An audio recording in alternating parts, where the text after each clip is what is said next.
Hello friends, welcome in my channel SPT 999। This is Vikas और ये Excel का lecture 9 है जिसमें हम लोग इंसर्ट टैब स्टार्ट कर रहे हैं। और इंसर्ट टैब का सबसे पहला ऑप्शन है पाइवोट टेबल। तो आज पाइवोट टेबल के बारे में समझते हैं।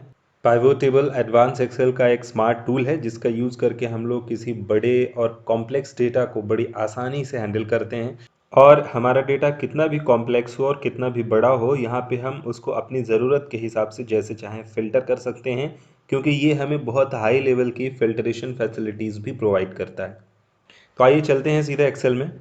तो यहाँ हमने एक डेटा शीट बना रखी है और यहाँ पे आप देखेंगे इंसर्ट टैब में पहला ही ऑप्शन है पाइवोट टेबल। तो पाइवोट टेबल बनाने के लिए आपको अपना डेटा सेलेक्ट करना है, कंप्लीट जितना आपका डेटा है। उसके बाद आपको पाइवोट टेबल पे क्लिक करना है। तो ये आपसे कुछ ऑप्शंस पूछेगा, कुछ जानकारी लेगा कि जो टेबल आप बनाना चाहते हैं वो कौन से डेटा की है। तो हमने ऑलरेडी सेलेक्ट कर रखा है तो यहाँ पे उसका सिलेक्शन आ रहा है। अगर नहीं सेलेक्ट करेंगे पहले तो फिर हम यहाँ से जाके यहाँ पे क्लिक करेंगे और फिर सेलेक्ट कर देंगे तो भी ले लेगा। इसके अलावा अगर हम यहाँ से ना लेकर के कोई हमारी दूसरी फाइल है जो कहीं किसी दूसरी लोकेशन पे पड़ी है तो हम यहाँ से लेंगे और यहाँ से इंसर्ट करा सकते हैं उस फाइल को। लेकिन फिलहाल हमारा डेटा यहीं पे है तो हमने उसको यहाँ से ले लिया। इसके बाद कह रहा है कि जो पाइवोट टेबल बनेगी वो कहाँ बनाना है आपको, किसी नई वर्कशीट में बनाना है या फिर जो शीट पहले से बनी हुई है उन्हीं में किसी में बनाना है। तो हम यहाँ पे क्लिक करेंगे। तो फिलहाल आप देख रहे होंगे कि यहाँ पे हमारे पास सिर्फ एक ही शीट है। आपको अगर किसी शीट में बनाना है तो वहाँ से सेलेक्ट करके आप यहाँ पे क्लिक कर दीजिएगा और उसकी लोकेशन दे दीजिएगा। जैसे हमें इस शीट में बनाना है तो यहाँ पे हम रख सकते हैं कर्सर और इस पे क्लिक कर देंगे। तो ये देखिए इसका एड्रेस आ गया, ओके कर देंगे तो हमारी पाइवोट टेबल जो बनेगी वो यहीं इसी शीट में बनेगी। लेकिन अगर हमें पाइवोट टेबल की शीट ही अलग बनानी है, हो सकता है ये हमारा डेटा बहुत बड़ा हो और ये शीट इतनी फुल होगी कि हमें पाइवोट टेबल बनाने के लिए स्पेस नहीं होगा, या होगा भी तो कंजेस्टेड हो जाएगा यहाँ पे। तो इसलिए हम क्या करेंगे, पाइवोट टेबल की एक नई शीट बना देंगे। तो हम न्यू शीट पे वर्कशीट पे क्लिक कर देंगे, ओके। तो यहाँ पे एक नई वर्कशीट बन जाएगी जिसमें पाइवोट टेबल इंसर्ट कर दिया गया होगा। तो ये वो एरिया है जहाँ पे पाइवोट टेबल अपना डेटा फिल्टर करके रखेगा और इसके साथ पाइवोट टेबल की फील्ड्स यानी जितना भी आपने डेटा सेलेक्ट किया था उसके सभी कॉलम की हेडिंग यहाँ पे दिखाई दे रही होंगी। इसके साथ ये नीचे आप देखेंगे तो चार यहाँ पे पार्टीशंस दिख रहे हैं। एक में फिल्टर लिखा हुआ है, कॉलम, रो और वैल्यूज़। यही वो चार पार्टीशंस हैं जहाँ पे हम अपने कॉलम रख करके डेटा को अलग अलग तरीके से फिल्टर करेंगे और अलग अलग तरीके से हम उसको एनालिसिस करेंगे। पाइवोट टेबल को अगर आप अच्छे से समझना चाहते हैं तो उसके लिए आपको अपना डेटा भी अच्छे से समझना होगा कि आपने डेटा क्या एंटर किया है। तो शीट 1 पे चलते हैं। यहाँ पे देखेंगे date, item, category, month, sale 1 से लेके 15 तारीख के बीच की और सेल 15 से 31 तारीख के बीच की। ये दो अलग अलग सेल हैं 15-15 दिन की और इन दोनों को ऐड करके मंथ की टोटल इनकम बनाई गई है। मंथ यहाँ पे अलग अलग दिए हुए हैं, डेट दी हुई है, यहाँ पे स्टॉक आइटम दिए हुए हैं अलग अलग, पार्ले जी, ब्रिटानिया, रिन, डव। तो यहाँ पे आप देखेंगे कि दो तरह के आइटम हैं, एक सोप है और एक बिस्किट है। तो यहाँ पे उसकी कैटेगरी लिखी हुई है, जहाँ पे बिस्किट है वहाँ पे बिस्किट और जहाँ पे सोप है वहाँ पे सोप। और ये किस मंथ का है वो भी लिखा हुआ है। और हर एक मंथ की 15-15 डेज की अलग अलग प्रोडक्ट की यहाँ पे सेल लिखी हुई है। अब चलते हैं हम यहाँ से शीट 2 में और यहाँ पाइवोट टेबल पे जब आप सिलेक्शन करेंगे तो ये यहाँ पे दिखाई देगा और साथ में ऊपर ये एनालाइज और डिज़ाइन टैब भी दिखाई देगा। अगर आप इससे बाहर क्लिक कर दें यहाँ ब्लैंक एरिया में या कहीं पे भी इस टेबल से बाहर, तो वो ऊपर के दोनों टैब भी चले जाएंगे और इधर से पाइवोट टेबल का पैन, टास्क पैन भी चला जाएगा। तो हमें वापस लाना है तो हम इस पर फिर से क्लिक करेंगे और ये वापस आ जाएगा। तो अब हम यहाँ पे डिसाइड करेंगे कि हमें क्या चाहिए। जैसे कि हमें मंथ के हिसाब से देखना है तो हम यहाँ मंथ पे क्लिक कर देंगे और इसको क्लिक करके कहाँ रखेंगे, यहाँ रो लेवल पे रख देंगे। देखिए रो लेवल का मतलब क्या है, जो चीज़ आप रो पे रखेंगे वो रो वाइज दिखाई देगी। देखिए फर्स्ट, सेकेंड, थर्ड, फोर्थ ऐसे करके रो वाइज सारे मंथ आ गए हैं। तो वहाँ डेटा शीट में जितने भी मंथ यूज़ हुए हैं वो सारे यहाँ पे एक एक बार लिख दिए गए हैं। और इसके बाद हम यहाँ पे क्या चाहते हैं, हर एक मंथ की 1 से 15 तारीख के बीच की सेल देखनी है हमें। तो हम इसको उठा करके कहाँ रखेंगे, वैल्यूज़ में। तो जो वैल्यूज़ होती हैं वो हमेशा वैल्यूज़ वाले उसमें बॉक्स में रखते हैं। यहाँ पे हमने उठा के रख दिया तो आप देखेंगे यहाँ पे हर एक मंथ की 1 से 15 तारीख के बीच की सेल दिखा रहा है। अगर आपको 15 से 31 भी देखनी है तो आप इसको उठा के यहीं रख देंगे वैल्यू वाले कॉलम पे। तो आप देखेंगे दोनों आ रहे हैं, 1 से 15 की भी आ रही है और 15 से 31 की भी आ रही है। ऐसे ही अगर आपको ग्रॉस इनकम भी देखनी है तो वो भी आप उठा के यहीं रख देंगे तो वो साथ में ग्रॉस इनकम भी दिखाएगा। अगर आपको सिर्फ मंथ और उसकी ग्रॉस इनकम ही चाहिए, सेल नहीं देखनी है, तो आप इनको हटा सकते हैं, यहाँ से बाहर कर दीजिए। ये हट गया और दो चीज़ें यहाँ पे दिखाई दे रही हैं फिल्टर होकर के कि एवरी मंथ आपकी ग्रॉस इनकम कितनी बनी हुई है। अब जैसे हम यहाँ पे स्टॉक आइटम अलग अलग देखना चाहते हैं तो हम यहाँ पे मंथ हटा देंगे और यहाँ से उठा करके आइटम रख देंगे। तो आइटम वाइज यहाँ पे दिखाएगा कि ब्रिटानिया, डव, गुड डे सभी का अलग अलग प्रोडक्ट के हिसाब से टोटल इनकम कितनी हुई है। तो इस तरह से जो डेटा हमें देखना है वो रो वाइज रखते हैं। और अब यहाँ पे जैसे हमें ये भी देखना है कि मंथ वाइज कैसे यहाँ पे सेल हुई है हर एक प्रोडक्ट की अलग अलग, तो आप यहाँ पे मंथ को उठा के उसी रो में रख सकते हैं। तो यहाँ पे जैसे ही आप रो में रखेंगे तो यहाँ दिखा देगा ब्रिटानिया का फरवरी और मई में हुआ है और डव का फरवरी, मार्च, मई और जून में हुआ है। आप इसको ऊपर नीचे भी कर सकते हैं। मान लो आप आइटम नीचे रखना चाहते हैं, यहाँ पे देखिए प्रोडक्ट की हेडिंग है और मंथ नीचे अंदर आ रहा है, आप यहाँ से उठा के इसको नीचे शिफ्ट कर दीजिए तो ये देखिए मंथ के हिसाब से आ जाएगा। इसको आप यहाँ से ओपन कर सकते हैं तो ये दिखा देगा हर मंथ में प्रोडक्ट अलग अलग। ये जो प्लस का साइन है इस पर आपको क्लिक करना है तो ये सभी का दिखा देगा। और सिर्फ इतना ही नहीं है, ये तो रो वाइज है, अगर हमें कॉलम वाइज रखना है तो हम क्या करेंगे, मंथ को उठा के यहाँ कॉलम में रख देंगे। तो जैसे ही कॉलम में रखेंगे तो आप देखेंगे मंथ यहाँ कॉलम में आने लगे। यहाँ पे देखिए एक कॉलम ये है, एक ये है, हर एक मंथ का अलग अलग। तो आप यहाँ पे ब्रिटानिया यहाँ पे फरवरी में है और मई में है और उसका टोटल यहाँ दिखा रहा है।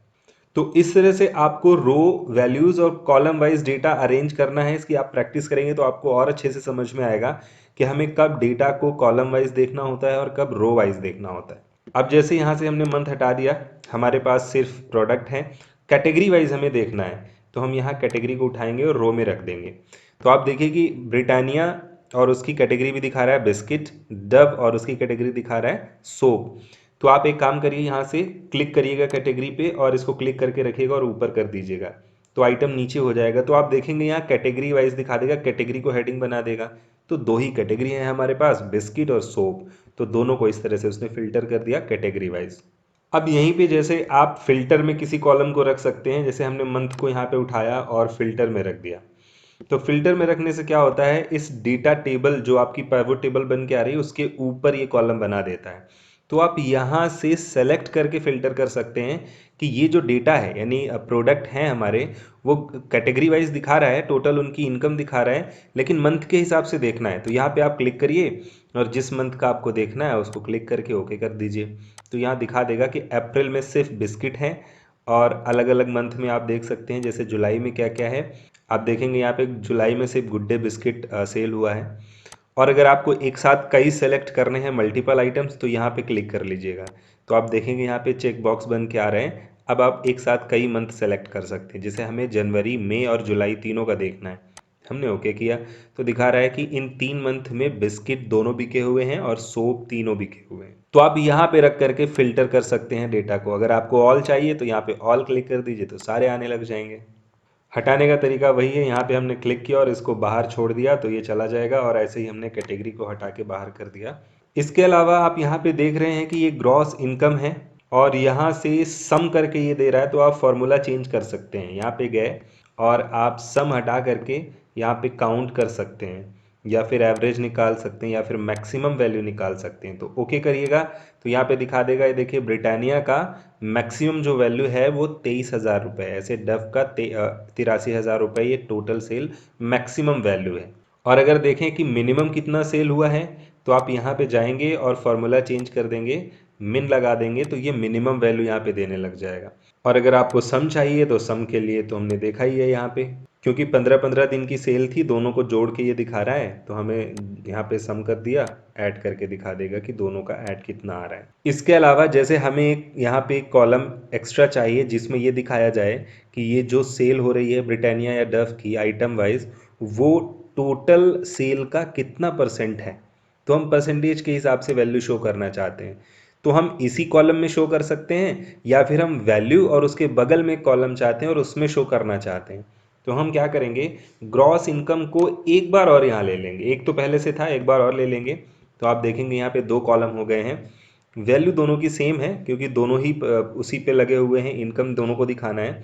अब सेकंड वाले पे जा करके हम यहाँ पे चेंज करेंगे। सेकंड वाले में वैल्यू फील्ड पे जाएंगे और यहाँ इसका नाम चेंज कर सकते हैं कि हमें इसको क्या नाम देना है। तो हमने कहा इसको हम परसेंटेज दे देते हैं और यहाँ शो वैल्यूज एज क्लिक करते हैं और यहाँ कैलकुलेशन लगा हुआ है, नो कैलकुलेशन, इसको हमने कहा परसेंटेज ऑफ ग्रैंड टोटल। तो हर कॉलम का परसेंटेज के हिसाब से दिखाना है या हर रो का परसेंटेज दिखाना है? हमने कहा ग्रैंड टोटल का परसेंटेज बताओ कि ये वैल्यू जो है ग्रैंड टोटल की कितने परसेंट है। तो हमने इस पर क्लिक किया और ओके कर दिया। तो आप देखेंगे यहाँ पे परसेंटेज कॉलम का नेम चेंज हो गया और ये दिखा रहा है कि ये टोटल वैल्यू का इतना परसेंट है, ये 100% है और बाकी सब में परसेंटेज डिवाइडेड है। इस कॉलम को हटाना है तो आप यहाँ से क्लिक करके हटा सकते हैं। इसके अलावा हमें यहाँ पे एक कॉलम ऐसा ऐड करना है जो एक्स्ट्रा कॉलम होगा और ये दिखाएगा कि इसमें कुछ डिस्काउंट दिया गया है। मान लीजिए 10% का डिस्काउंट दिया गया है या 1000 रुपये का डिस्काउंट दिया गया है सभी में, कि सभी प्रोडक्ट में 1000 रुपये का डिस्काउंट दे करके एक कॉलम बताओ कि कितनी वैल्यू बन रही है। तो इस तरह से भी हम फॉर्मूला अप्लाई करके एक नया कॉलम बना सकते हैं। तो उसके लिए हमें क्या करना है, यहाँ एनालाइज पे जाना है और फील्ड आइटम सेट्स पे क्लिक कर देना है। यहाँ आप देखेंगे कैलकुलेटेड फील्ड का एक ऑप्शन है, इस पर क्लिक करिएगा। यहाँ पे फील्ड का नाम दे देना है। तो हमने कॉलम का नाम रखा डिस्काउंटेड वैल्यू, डिस्काउंट देने के बाद, और यहाँ पे लगा देंगे कितना डिस्काउंट देना है। तो हमने कहा जो हमारी इनकम है, कहाँ है, ये रही इनकम, इसको इंसर्ट करेंगे यहाँ से। जैसे इंसर्ट करेंगे तो ये यहाँ पे आ जाएगा, देखेंगे इक्वल साइन और ग्रॉस इनकम आ रहा है और इसमें मल्टीप्लाई करके लिख देंगे 10%, इसका 10% हमें चाहिए और बस ऐड करके ओके कर देंगे। तो ये आप देखेंगे यहाँ पे दिखा रहा है 10% इसका और इसका 10% इतना। तो यहाँ पे देखा जाए तो इसने डिस्काउंट दिया हुआ है और हमें क्या करना था, इसमें डिस्काउंट घटा करके बताना था कि वैल्यू कितनी बनेगी। तो चलिए इसको हम यहाँ से हटा देते हैं, इसको क्लिक करके यहाँ से हमने हटा दिया और वापस से चलते हैं कैलकुलेटेड फील्ड में और यहाँ पे हम फिर से एक कॉलम का नेम देते हैं कैलकुलेटेड वैल्यू। यहाँ पे सेलेक्ट करेंगे क्या कि हमारी जो ग्रॉस इनकम है उसमें माइनस करना है। आपको क्या माइनस करना है, अगेन ग्रॉस इनकम, यहाँ पे इंसर्ट करिएगा, ग्रॉस इनकम का मल्टीप्लाई 10%। तो पहले ग्रॉस इनकम को मल्टीप्लाई करिएगा, 10% निकालिएगा और फिर उसको ग्रॉस इनकम से घटा दीजिएगा और जो बचे वही हमारी वैल्यू बनेगी। हम इसको ऐड कर लेते हैं और ओके कर देते हैं। तो इस बार आप देखेंगे कि 10% का डिस्काउंट इसने लेस करने के बाद वैल्यू दिखाया हुआ है। तो इस तरह से आप फॉर्मूला अप्लाई करके नए कॉलम इंसर्ट कर सकते हैं। जो कॉलम इंसर्टेड हैं उनका टाइप चेंज कर सकते हैं, परसेंटेज लगा सकते हैं, फंक्शन चेंज कर सकते हैं वैल्यू फील्ड से और डेटा को अपने हिसाब से फिल्टर कर सकते हैं। इसके अलावा अगर आपको पाइवोट टेबल हटानी है, पूरी डिलीट करनी है, तो आप पूरा सेलेक्ट करिएगा यहाँ से और डिलीट बटन प्रेस कर दीजिएगा तो ये पाइवोट टेबल डिलीट हो जाएगी। इसके अलावा आप चाहें तो बनी बनाई पाइवोट टेबल इंसर्ट कर सकते हैं। उसके लिए आपको अपना डेटा सेलेक्ट करना है सिंपल, और यहाँ पे देखिए ये ऑप्शन है रिकमेंडेड पाइवोट टेबल का। ये लेटेस्ट वर्जन्स में है, पुराने वर्जन्स में नहीं होगा। इस पर आप क्लिक करेंगे तो यहाँ पे आपको ये दिखा देगा बनी बनाई पाइवोट टेबल्स। जो आपको चाहिए इनमें से वो आप ले सकते हैं। देखिए अभी आपने जो फिल्टर करने के ऑप्शंस देखे थे वैसे ही कुछ ऑप्शंस यहाँ पे आ रहे हैं। तो इनमें से जो आपको चाहिए, मंथ वाइज या फिर प्रोडक्ट वाइज या फिर ग्रुपिंग करके कैटेगरी वाइज, जो टेबल आपको चाहिए वो यहाँ से सेलेक्ट करके ओके कर दीजिए तो वो बनी बनाई आपको मिल जाएगी। इसके अलावा यहाँ पे एक और ऑप्शन है टेबल का ऑप्शन। ये ऑप्शन बिल्कुल वैसा ही है जैसा होम टैब में हमने देखा था फॉर्मेट एज टेबल, तो वही ऑप्शन वहाँ पे भी है। आपको एक एरिया सेलेक्ट करना है। मान लीजिए हमने यहाँ पे एक नई शीट ले ली और इस एरिया में हम एक टेबल बनाना चाहते हैं, तो हम यहाँ पे जाएंगे और टेबल ऑप्शन पे क्लिक करेंगे और उसके बाद ओके कर देंगे। अगर हम टेबल में हेडर रखना चाहते हैं तो हम इस पे ओके करेंगे, अदरवाइज इसको नो रखते हैं और ओके करते हैं। तो आप देखेंगे यहाँ पे टेबल का एक फॉर्मेट बन के आता है और इससे रिलेटेड कुछ ऑप्शंस हैं जो यहाँ पे दिखाई देंगे। ये इस टेबल को फॉर्मेट करने से रिलेटेड है और इसकी सेटिंग्स के, जैसे कि हेडर रो को आपको रखना है या नहीं रखना, बैंडेड रो, बैंडेड कॉलम्स, कलर्स और फॉर्मेटिंग डिज़ाइंस यहाँ से आप चेंज कर सकते हैं। तो ये भी आप बना सकते हैं। आपको फ़िल्टर ऑप्शन यहाँ से मिल जाएगा, डायरेक्ट हर एक कॉलम में पहले से लगा होगा, तो इसको भी आप चाहें तो यूज़ कर सकते हैं कभी अपने डेटा में। सो आई होप आपको ये समझ में आया होगा अच्छे से। अपने सिस्टम पे इसकी प्रैक्टिस जरूर करिएगा। And that's all for this lecture. If you have any doubt और question then you can contact. Thanks for watching.